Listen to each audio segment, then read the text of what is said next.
नमस्कार। आज के टॉक शो में हम एक गंभीर समस्या, ज्वलंत समस्या पर विचार गोष्ठी कर रहे हैं।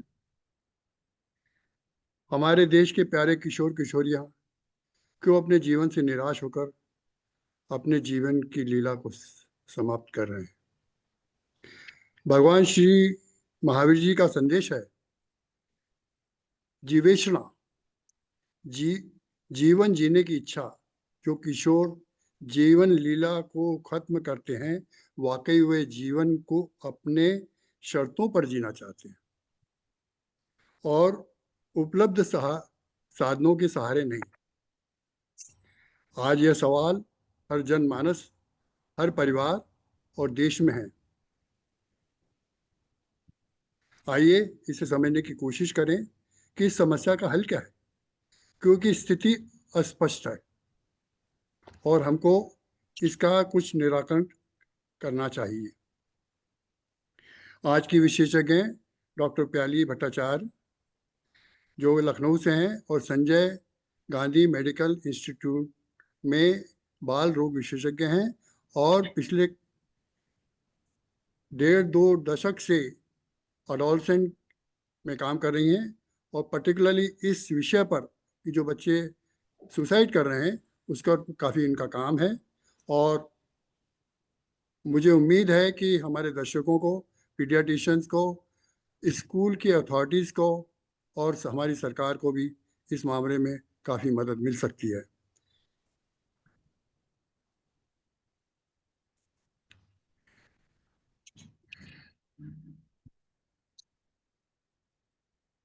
She is consultant, Sanjay Gandhi post graduate institute of Medical Sciences,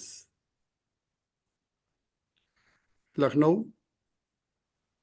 She was president of IIP, vice president of IIP. मैं चाहता हूं कि वो प्रेसिडेंट भी बने। She was executive board member of Indian Academy of Pediatrics 2017, Zonal coordinator of IIP Advanced and Life Support, member of AEFI Committee State UP 17, 19 and 21, member of Advisory Board Child Today Journal of UP IIP 2018, Awards and Honors, Fellowship, Award Fellowship of Royal College of Physicians, London, FRCP 2019, Award Fellowship of Indian Academy of Pediatrics FIP 2015, and oration on her name, which were awarded to her, Dr. Molo Bika Oration 2019, Havra Academy of Pediatrics, Professor Indu Vankulu Oration 2020, Lucknow Academy of Pediatrics. These are the awards which I have received by her. एक बात मैं और कहना चाहूँगा इस संदर्भ में, 2017 में मैंने हमारी ऑर्गेनाइजेशन को आने वाले प्रेसिडेंट 2018 को लिखा था कि इस छात्र बहुत आत्महत्या कर रहे हैं। इस मामले में हमको, हमारे पीडियाट्रिशियन को और स्कूलों को सचेत करना होगा। पर चूंकि आत्महत्या के नाम पर लोग थोड़ा घबराते हैं, बात करने में घबराते हैं, तो इसका नाम बदलकर काम तो किया गया, पर जो इम्पैक्ट पड़ना चाहिए था हमारे पीडियाट्रिशियंस के द्वारा वो नहीं किया गया और नाम बदलकर काम करा गया, जिसका कि जो इम्पैक्ट पड़ना चाहिए था संस्थागत, वो नहीं पड़ पाया। इन्हीं शब्दों के साथ मैं डॉक्टर प्याली भट्टाचार्य जी को स्वागत करता हूं और उम्मीद करता हूं कि दर्शकों को इसमें काफ़ी समझने का मौका मिलेगा। आपका स्वागत है डॉक्टर टुटेजा टॉक शो में, और नमस्कार सर। इस उम्मीद के साथ कि हम कुछ समाज का भला कर पाएं, यही हमारी आशा है। जरूर सर। मेरा पहला सवाल है Pyali ji, what role do mental health issues plays in adolescent suicide in our country? Sir, जहां तक मेंटल हेल्थ इश्यूज की बात करते हैं तो we have to understand that there is an emotional dysregulation and impulsivity in the adolescent. मतलब कि उसके मेंटल मैच्योरिटी में हम लोग कहते हैं कि 24 साल तक, जो कि एमआरआईज में देखा गया है, फुल मैच्योरिटी नहीं आती है। तो जब पीछे से दिमाग मैच्योर करना शुरू करता है आगे की तरफ, सामने फ्रंटल कॉर्टेक्स पे एकदम सामने यहाँ पर है जो मैच्योरिटी का फुल सेंटर है, जिससे हम लोग असेसमेंट्स करते हैं, जजमेंट्स करते हैं, जो सेंटर हमें ये बताता है कि क्या करना चाहिए और क्या नहीं, वो एडोलेसेंट्स में मैच्योर नहीं होता है। तो उनका प्लेजर सीकिंग सिस्टम पड़ता है बीचों बीच, वो पहले मैच्योर हो जाता है। तो ये हो जाते हैं बेलगाम घोड़े की तरह या बिना ब्रेक की गाड़ी की तरह। बिल्कुल तो सही बोला आपने। इम्पल्स पे काम करते हैं ये। तो ऐसे लोगों में क्या होता है, क्योंकि ये इम्पल्स से काम करते हैं, इनमें कोपिंग मैकेनिज्म्स डेवलप नहीं हुए हैं अभी। तो मेंटल हेल्थ इश्यूज, इसमें इमोशनल स्ट्रेस, एंजाइटी, डिप्रेशन, ये सब फटाफट होते हैं। जब वो प्लेजर नहीं मिलता जो वो सीख कर रहे हैं, तो उनमें एकदम से डिप्रेशन होने लगता है या उन्हें वो चीज पसंद ही नहीं आती है। सो ये रही इमोशनल डिसरेगुलेशन की बात। दूसरी चीज है कि इनमें कई कोमॉर्बिड कंडीशंस होते हैं, जैसे कि ये फट से क्या करते हैं, जब इनके मन की ना हो, ये सब्सटेंस अब्यूज में चले जाते हैं। तो ये अगेन, ये सब्सटेंस अब्यूज, ये चीजें ठीक नहीं है कि नशाखोरी जो करना होता है, ये मेंटल एंजाइटी पैदा करते हैं, जजमेंट को और क्लाउड कर देते हैं, जो कि अभी पूरी तरह से डेवलप नहीं हुआ, उसको और क्लाउड कर दिया, और बच्चा वर्सनिंग डिप्रेशन में चला जाता है, तो वो और ज्यादा सुसाइडल रिस्क में आ जाता है। इसके साथ ही स्कूलों में कई बार हम लोग नहीं पहचान पाते कि एसोसिएटेड कोई लर्निंग डिसेबिलिटी है, कोई एडीएचडी है, तो उनको हम लोग बोल देते हैं कि क्या नॉनसेंस कर रहे हो, क्लास में बैठ जाओ, पनिशमेंट देते हैं। Instead of understanding and empathetic behaviour, हम उनके डिजीज प्रोसेस को और बढ़ा देते हैं। उसके ऊपर से आ गया मेंटल इश्यूज के लिए बहुत बड़ा फैक्टर ये मीडिया, ये सोशल मीडिया, ऑनलाइन ट्रिगर्स। ये ऑनलाइन ट्रिगर्स जो हैं, ये एक्सपोजर देते हैं, और क्या न सुसाइडल कंटेंट्स दिखाते हैं, साइबर बुलिंग होता है, और ऑन सोने पे और सुहागा क्या है कि ये सब के होने पर भी हम जाने को राजी नहीं है, हेल्प सीख करने को राजी नहीं है। तो ये सारी चीजें मिलकर एक स्लीप डिप्राइवेशन, एक एंजाइटी, एक डिप्रेशन, एक बर्नआउट बच्चे में ग्रेजुअली, इन चीजों की वजह से, एक डिप्रेशन एंजाइटी होने की वजह से, धीरे धीरे बच्चा अगर फेवरेबल सर्कमस्टेंसेस नहीं पाता है, तो वो चला जाता है सुसाइडल आइडिएशन और फाइनली सुसाइड की तरफ कि अब तो मैं बिल्कुल बेकार। इसका मतलब तो ये हुआ कि जब तक हम बच्चों को समझेंगे नहीं कि उनके अंतर मन में क्या चल रहा है, तब तक हम उनको गाइडेंस नहीं कर सकते। तो इसमें आप कुछ बताएंगे कि ये इसमें सोशल और कल्चरल कुछ फैक्टर्स भी जो है कि जिसको बढ़ावा दे रहे हैं? जी बिल्कुल सर। सबसे पहली बात, हम लोगों ने जॉइंट फैमिली स्ट्रक्चर को छोड़ दिया। हम हो वो गए सही है। न्यूक्लियर, हम दो हमारे दो या हम दो हमारा एक ही, बस। पश्चिमी सभ्यता पे चले गए। बिल्कुल सर। और वो जो हमारे नाना नानी, दादा दादी, चाचा चाची, कजिन्स, ये होते थे हमारे लिए एक बफर सिस्टम। किसी के पास तो रोने को पहुंच जाते थे, वो कहते थे कोई बात नहीं बच्चा हो जाएगा। सो हमारा बफर सिस्टम खत्म हो गया न्यूक्लियर फैमिलीज होने की वजह से। ऊपर से हुआ क्या कि इन लोगों के एक्सपेक्टेशंस बहुत बढ़ गए। सब माँ बाप कामकाजी हो गए, इनको लगा कि हम डॉक्टर हैं, हमारा बच्चा डॉक्टर बन जाए, हम इंजीनियर है, हमारा बच्चा इंजीनियर बन जाए, हमसे भी अच्छा करे। और जो अनफुलफिल्ड ड्रीम्स थे उनके कि हम तो ना बन पाए, वो बन के बताएगा।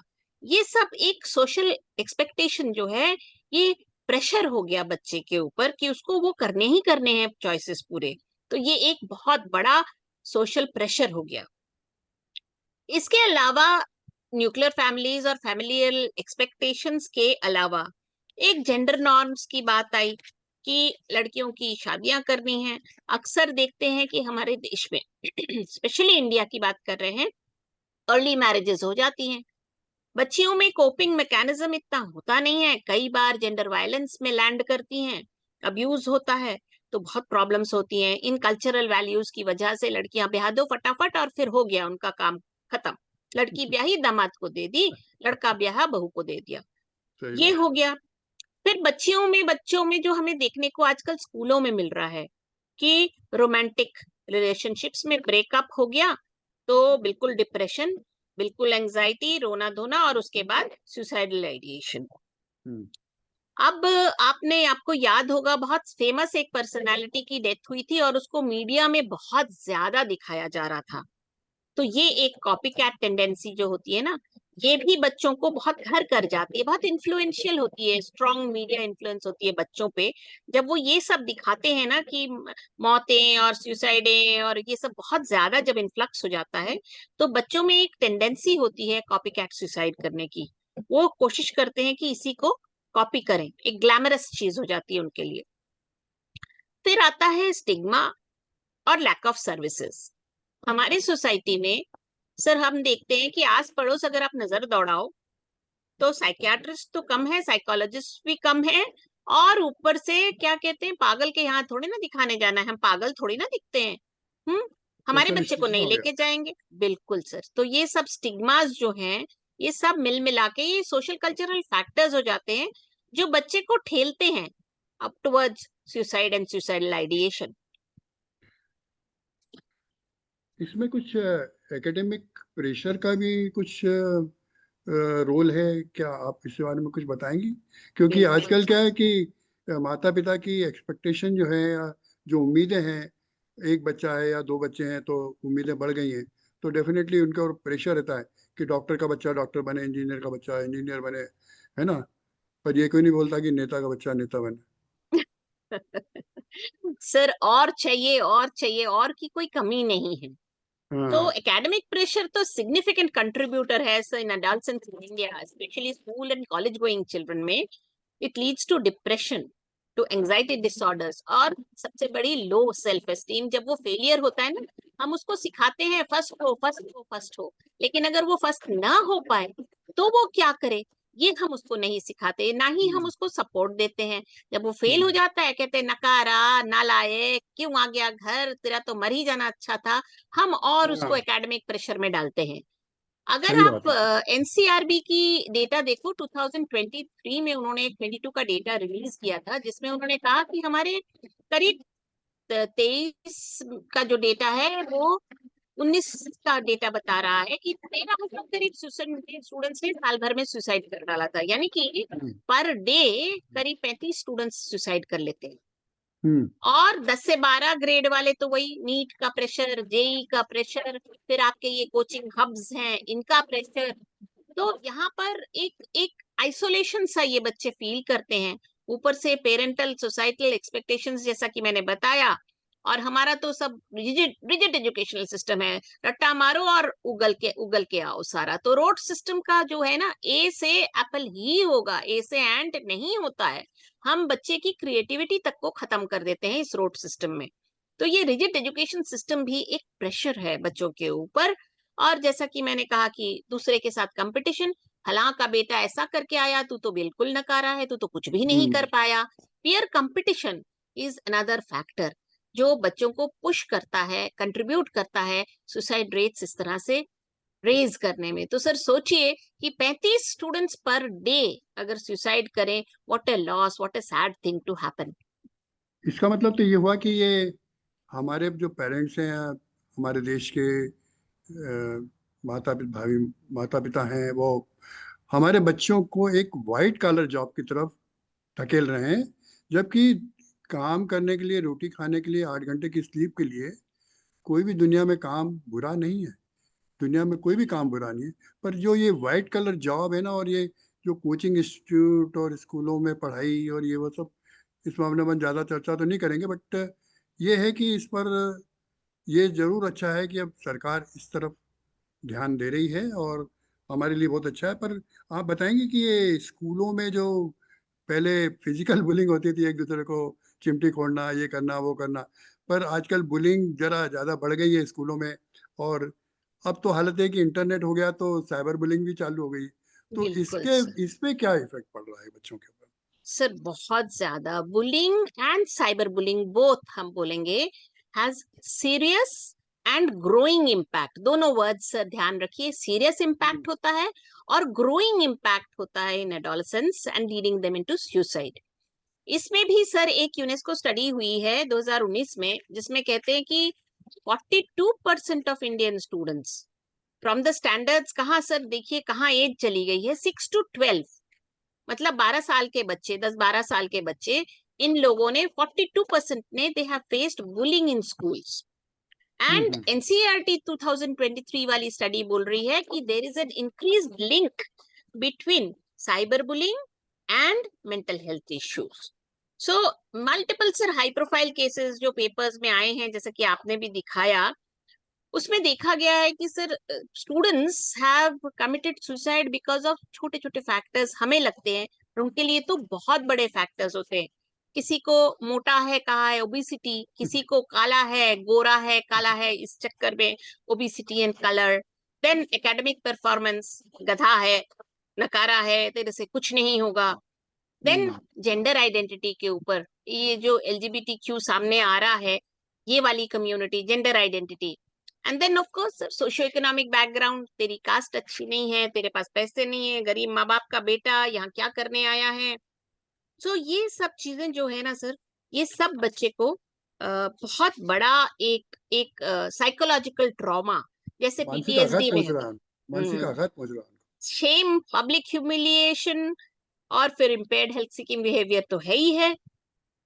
तो ये साइकोलॉजिकल ट्रॉमा ना सर, जैसे पोस्ट ट्रॉमेटिक स्ट्रेस डिसऑर्डर में होता है ना, लंबा चलने वाला PTSD, उस तरह का साइकोलॉजिकल ट्रॉमा देता है।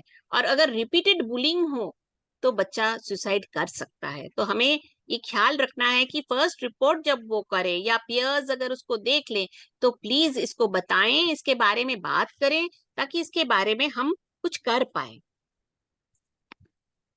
आपको लगता है कि हमारे देश में किन स्टेट्स में ज्यादा सुसाइड हो रहा है बिल्कुल सर, और इसका क्यों हो तो रहा है?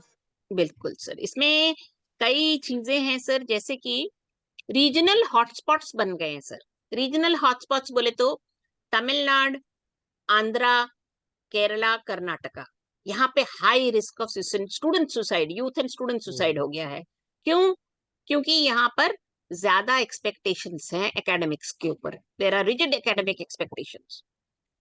मेट्रो सिटीज में सर, दिल्ली, मुंबई, बैंगलोर, हैदराबाद, इनमें सर हुआ है फैमिली डिस्कनेक्ट। माँ बाप यहाँ IT जॉब्स और ये सब लेके जा रहे हैं, तो there is a family disconnect. जो जो हमारा बैक सपोर्ट था ना कि माँ बाप हैं, वो चीज मन से खत्म हो गई है बच्चों की।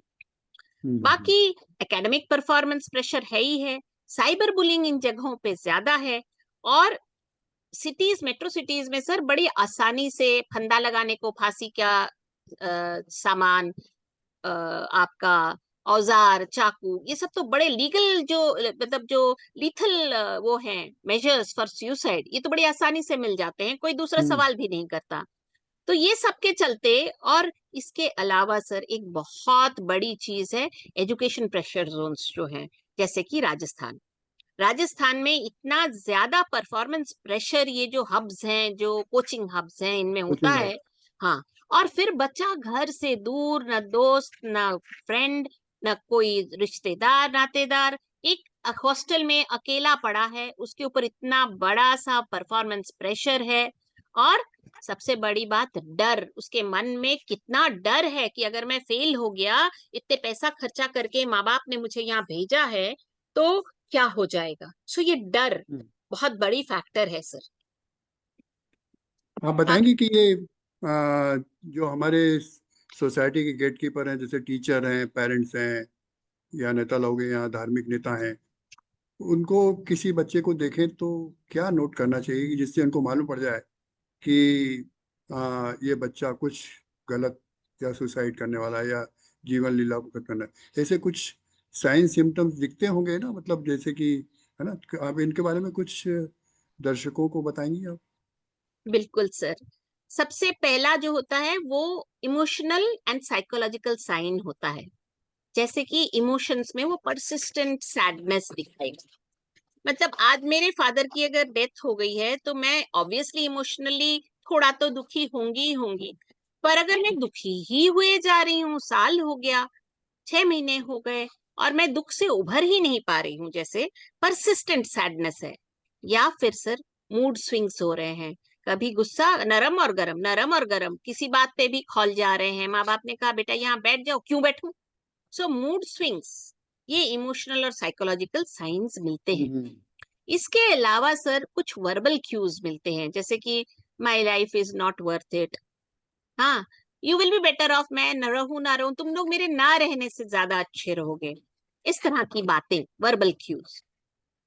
तीसरा है कुछ बिहेवियरल चेंजेस सर, जिसमें एक होता है विथड्रॉल, वो बच्चा normal day to day life के कामों से बिल्कुल विथड्रॉ कर जा रहा है, एकेडमिक परफॉर्मेंस गिर जा रही है, अपनी प्यारी चीजें जो हैं, आपको याद होगा एक राजस्थान में जो किस्सा हुआ था, लड़की ने अपना सबसे फेवरेट रिस्ट वॉच उठा के अपने दोस्त को दे दिया था कि तू रख ले, अब मुझे इसकी जरूरत नहीं है, जिसे हम एनहिडोनिया बोलते हैं कि अपनी फेवरेट चीजों को दे देना, अपने कर फेवरेट देना, एक्टिविटीज सही को बात। नहीं करना, हाँ, जीवन जीने की इच्छा नहीं रही उनकी। खत्म हो गई है। और रिस्क टेकिंग बिहेवियर सर, ये हो गए बिहेवियरल चेंजेस। रिस्क टेकिंग बोले तो रेकलेस ड्राइविंग कर रहे हैं, भयंकर हम्म, स्पीड में चल रहे हैं कि अभी तो मर ही जाए, एक्सीडेंट हो ही जाए, या फिर किसी सब्सटेंस अब्यूज में पीने पिलाने लग गए या अपने में इंजेक्ट करने लग गए।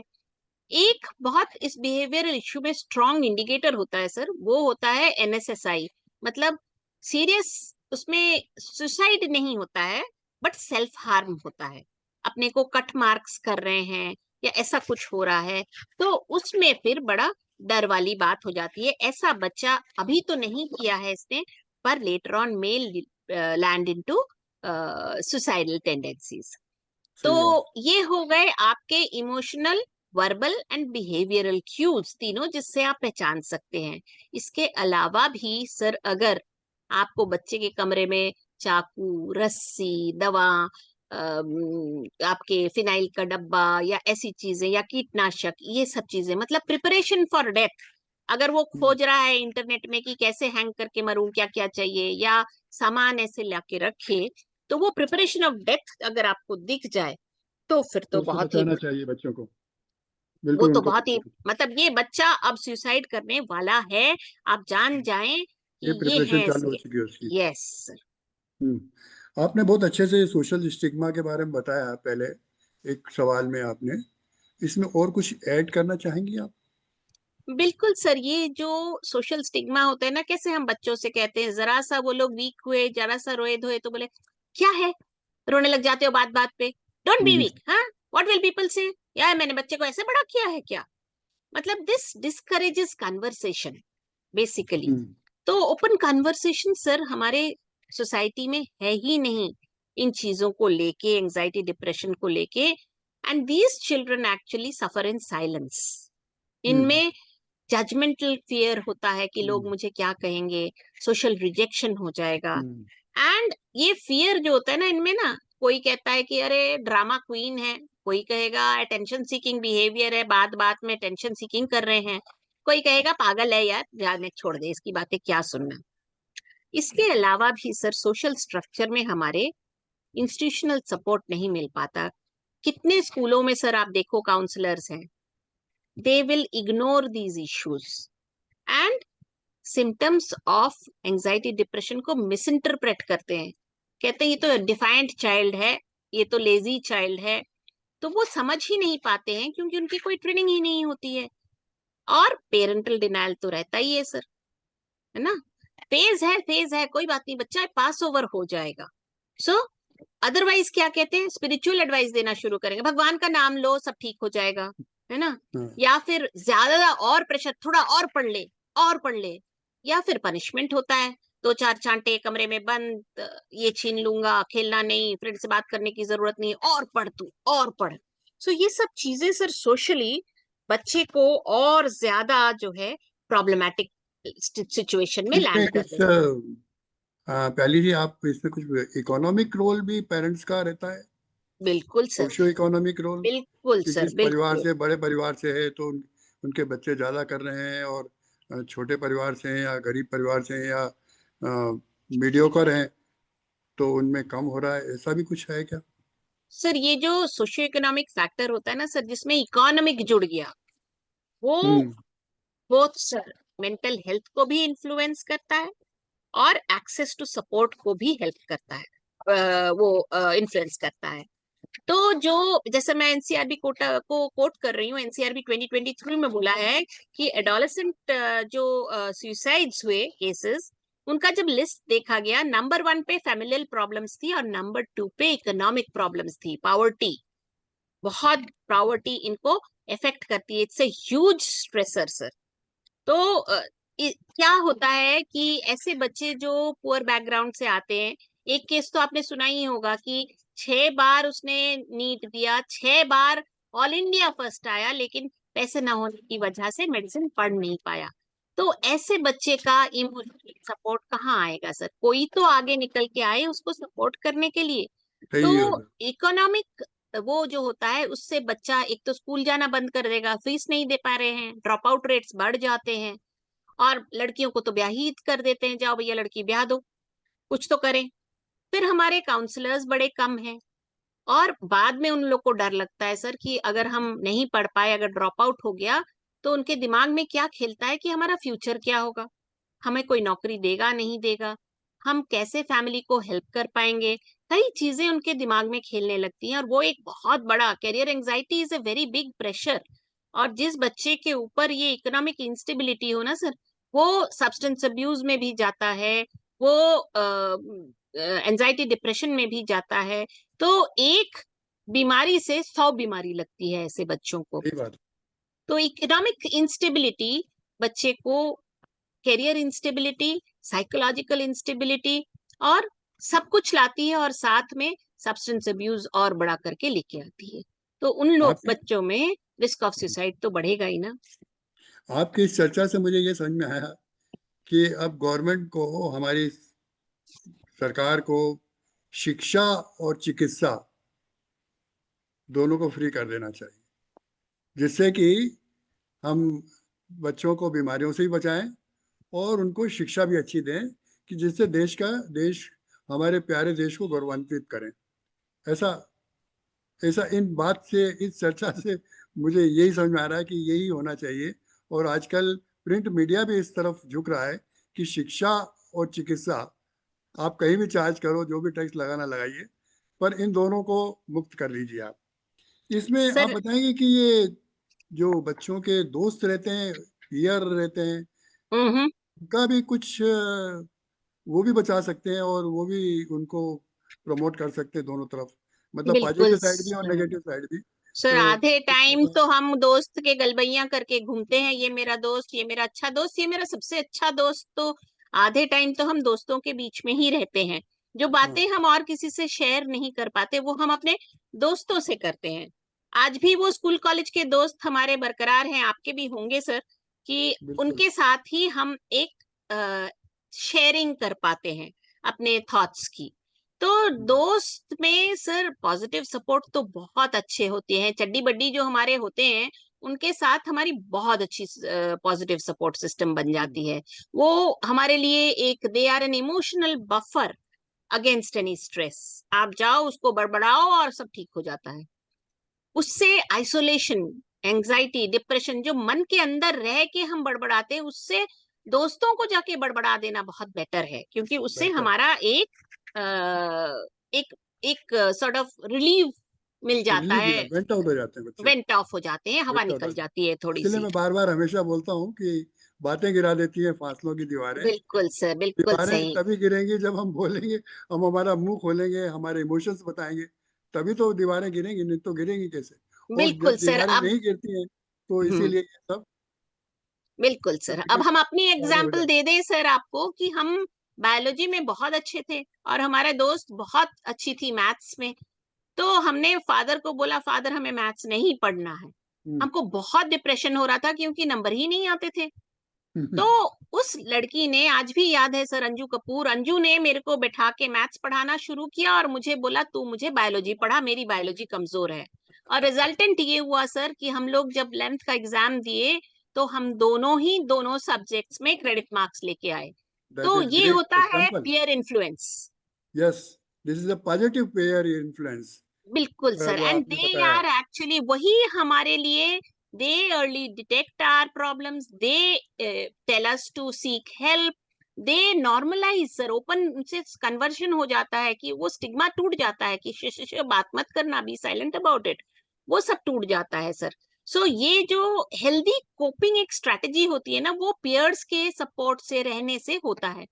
पर सर इसमें पियर्स का एक नेगेटिव रोल भी मैं बताऊंगी कि बुलिंग सबसे ज्यादा पियर्स ही करते हैं। सही बात। साइकोलॉजिकल हार्म पियर रिजेक्शन से और हार्मफुल बिहेवियर्स जो हैं वो रीइंफोर्स होते हैं। तो ऐसे पियर्स से तो दूर ही रहना चाहिए जो नेगेटिविटी फैलाएं, और हाँ, ऐसे पियर्स को साथ लेना चाहिए जो आपको विजिलेंट रहें, एम्पैथेटिक रहें और आपको एनकरेज करें टू सीक हेल्प, और जो पहचान करके किसी न किसी एडल्ट को सर नोटिफाई कर दें कि इस बच्चे में या हमारे फ्रेंड में परेशानी हो रही है, प्लीज आप लोग थोड़ा सा केयर कर लीजिए। सो ये होते हैं पियर्स असली। हमारी एजुकेशन इंस्टीट्यूशन का इसमें क्या योगदान हो सकता है? सर बहुत क्रिटिकल रोल है एजुकेशनल स्कूल्स, मतलब they play a front line role in adolescent prevention. Because sir हम 8 घंटे तो स्कूल ही में बिताते हैं, तो वो यूनिकली पोजिशन्ड है। क्यों? क्योंकि वो आइडेंटिफाई कर सकते हैं कि कहीं पे रिस्क है कि नहीं है, और उस रिस्क को पहचानते हुए वो रेजिलियंस प्रमोट कर सकते हैं, मेंटल हेल्थ प्रमोट कर सकते हैं। सो सबसे बड़ी बात है कि अवेयरनेस एंड सपोर्ट अगर आपको स्कूल में मिल जाता है, एक स्ट्रक्चर्ड सपोर्टिव एनवायरनमेंट, तो आप एक इंक्लूसिव सोसाइटी में, एक अच्छे एनवायरनमेंट में एजुकेशन तो लेते ही हो, plus mentally healthy and happy रहते हो। Not only that sir, mental health literacy हम कहेंगे, बच्चों की ट्रेनिंग होनी चाहिए। ये स्कूल करिकुलम में मेंटल हेल्थ का एक चैप्टर जरूर से होना चाहिए, जिससे बच्चों के दिमाग पर ये कॉन्वर्सेशन थोड़ा नॉर्मलाइज हो जाए कि हाँ, suicide actually is a reality, होता है, और हमें कोपिंग स्किल्स सीख करने चाहिए, कैसे इससे उभरना चाहिए। या हमारा पीयर सपोर्ट जो है उसको भी स्कूल में तगड़ा होना चाहिए। कब होगा? जब पियर्स खुद ट्रेंड होंगे। तो ऑन साइट अगर हमारा काउंसलर भी नहीं है लेकिन पीयर ट्रेंड है, टीचर ट्रेंड है, तो हमारे लिए स्कूल में एक क्राइसिस रिजॉल्व हो जाएगी। उसके बाद parents can come and then they can take over, but पहला सही बात। कदम तो सर स्कूल में ही है। स्कूल चाहिए, सही बात है आपकी। तो इसमें आ, आपको याद होगा कि हमारे जमाने में एक मॉरल साइंस का भी टॉपिक होता था। हाँ सर। तो आज तो न तो मॉरल बचे हैं न मॉरल साइंस बची है, न कोई पढ़ाता है। वह दुखद समय आ चुका है।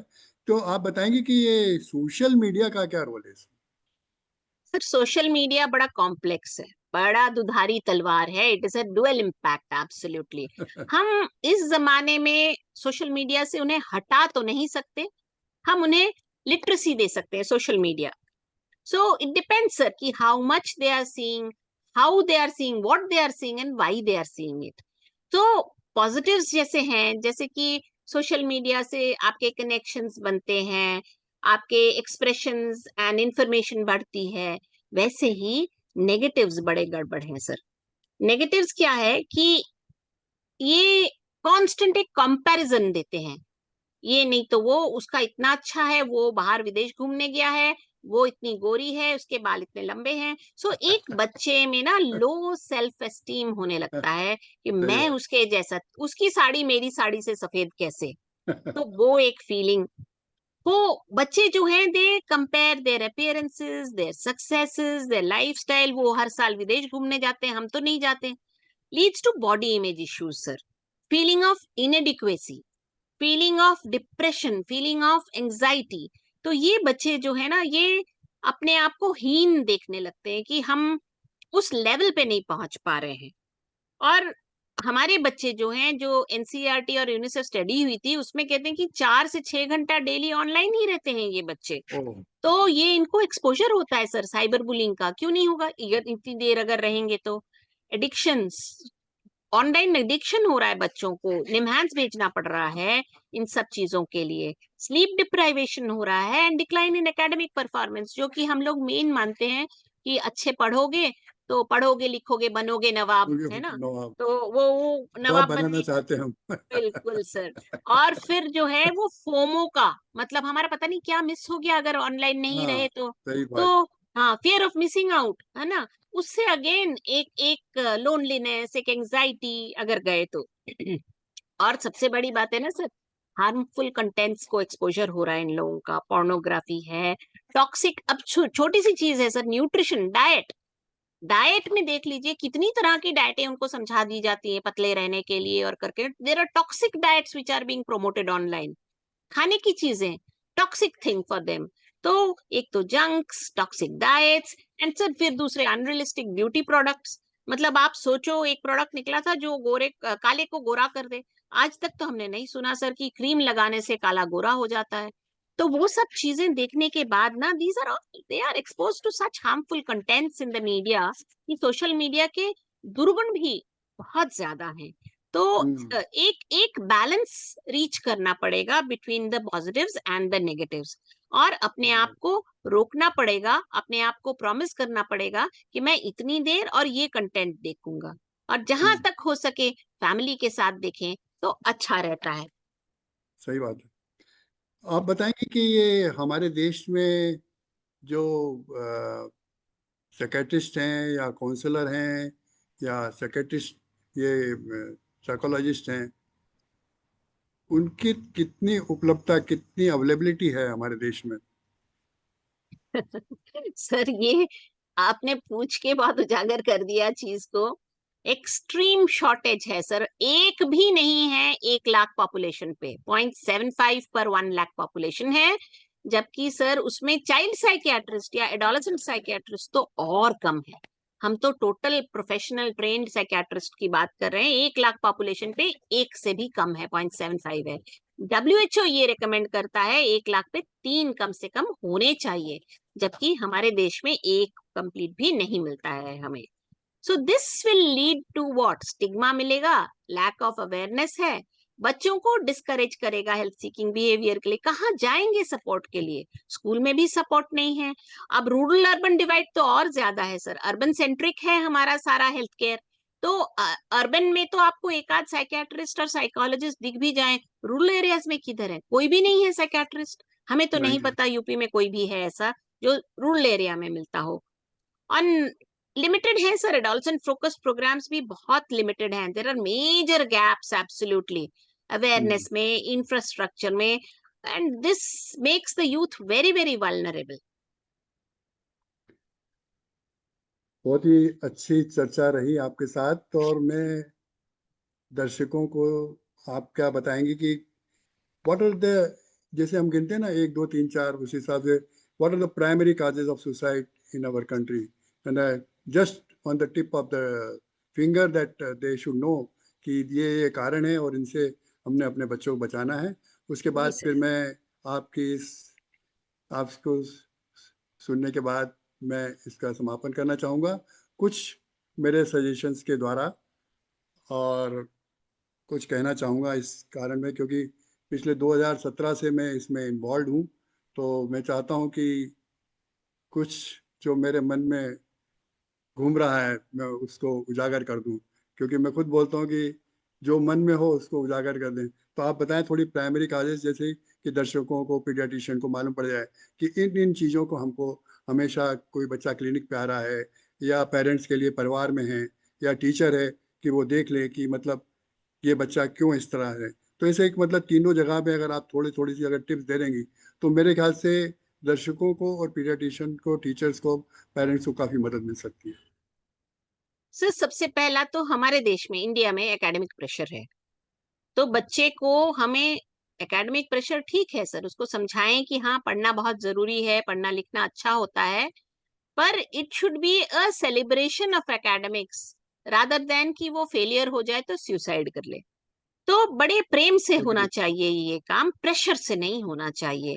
जैसे हम बोलते हैं हमेशा कि गॉड फियरिंग नहीं होना चाहिए, गॉड लविंग होना चाहिए, वैसे ही एकेडमिक्स एकदम से नहीं आता, बचपन से ही उनको थोड़ा थोड़ा करके एकेडमिक्स में रुचि लेनी चाहिए, अच्छे ढंग से पढ़ना चाहिए, ताकि लास्ट मिनट में जाके वो प्रेशर में ना आ जाए।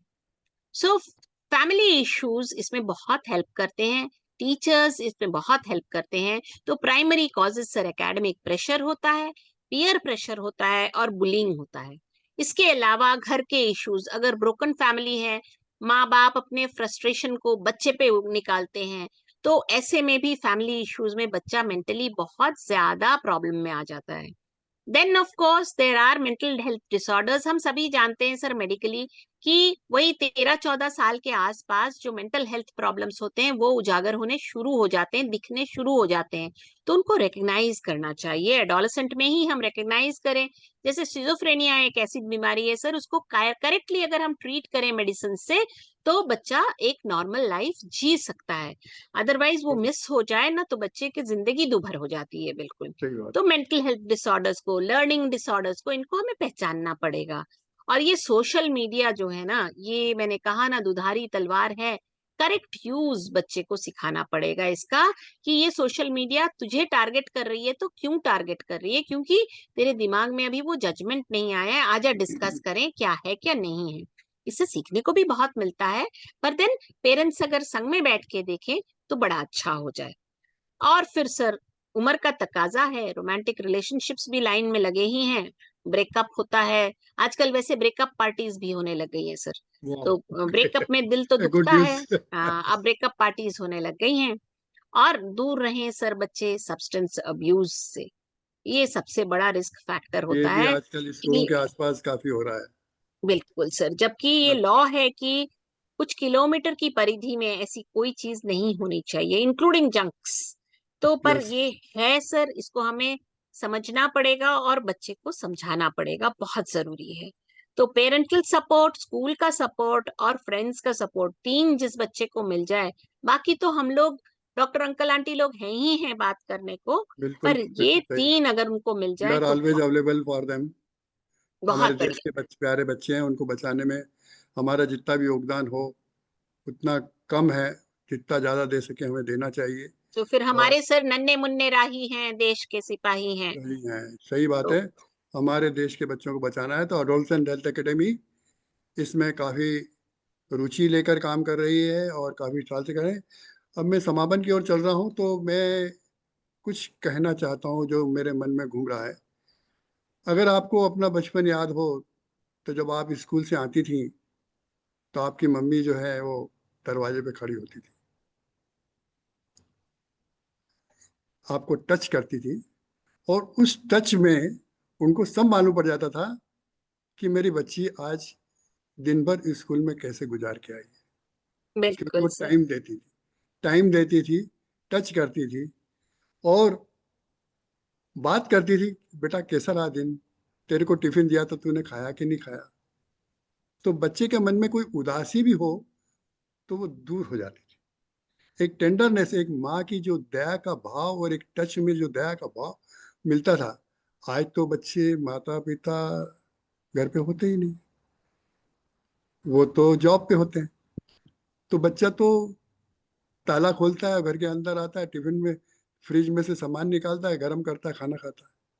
तो वो बच्चे और माँ बाप के बीच में एक जो ट्रस्ट होना चाहिए था वो खत्म हो गया।